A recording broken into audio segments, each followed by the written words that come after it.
Ворон койының мерkezinde ерлешкен бұл қадеми жами чоқ вақаларының шатыдыр. Ожен, сүргінлік, әмді Қырым татар халқының ана ватанына қайтқаныны көрді.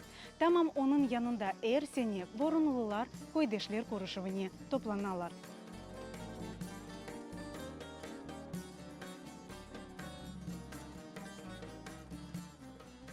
Bir şeye bakmayıp, benzine bakmayıp, vakitimize bakmayıp, onlar hep şeyini bırakıp, bütün işlerini bırakıp bunda gelirler vakit gibi, yıl gibi.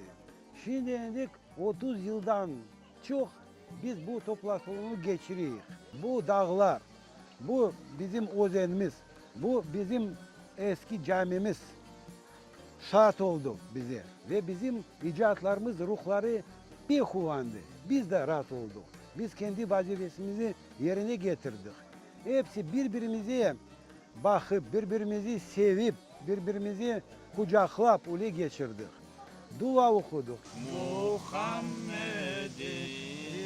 nebi ummiye ve ala arif. Benim babam, anam bu köyde doğdu. Babam evleri bu tarafta, anam evleri bu tarafta. Ben doğdum Nijnegorsk'e kardeşimden de. Ağamlar bunda doğdu.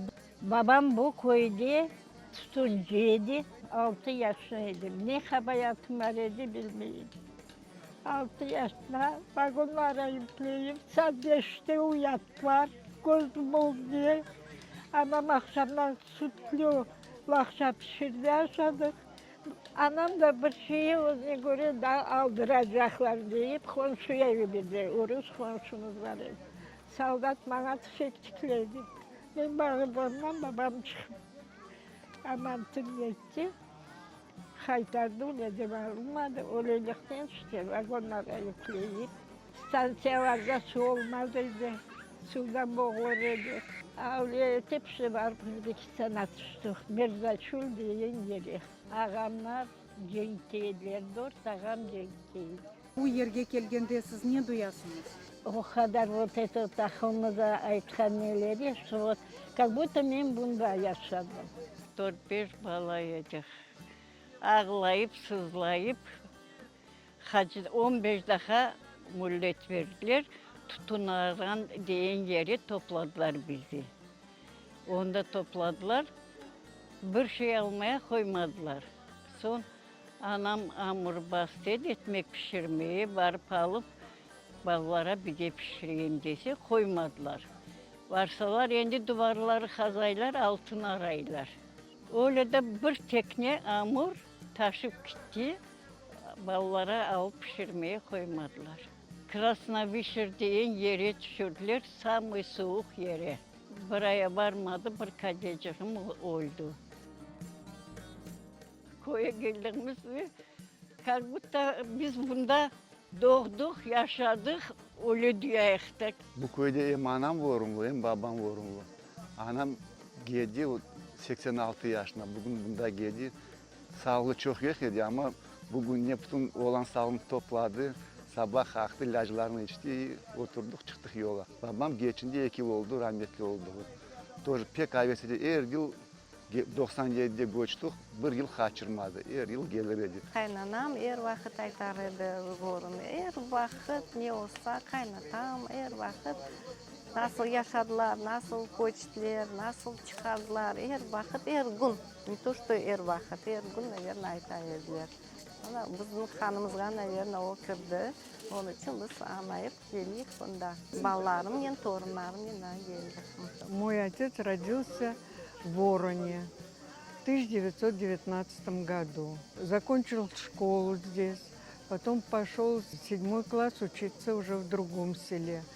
Потом поступил в Ялтинское педучилище, закончил его отправили в Нижнегорский район на работу. Оттуда его забрали в 1939 году в армию. Потом война началась, город Веймар, в концлагере был. Все МЧшки, все родились они здесь, но они попали в Молотовская область, Красновишерский район. Очень много рассказывали нашей семье, потому что это у них был очень больной вопрос. чтобы вернуться в Крым. Здесь мои корни. Мой папа не дожил до этого. В 90-м году он был тоже на захвате.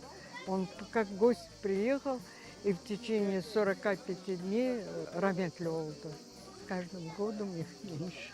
Ну, которые здесь родились. А в основном уже молодая поросль пошла, которые их замещают с каждой семьи.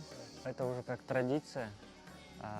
Еще бабушка с дедушкой живые были, мы приезжали, они оба воронские, когда депортировали, по 18 лет им было. Они купались вот в нашем чешме, набирали воду, их отправляли.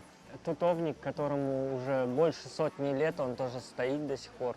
Они всегда собирались у этого дерева, всегда почему-то внутри испытываем гордость.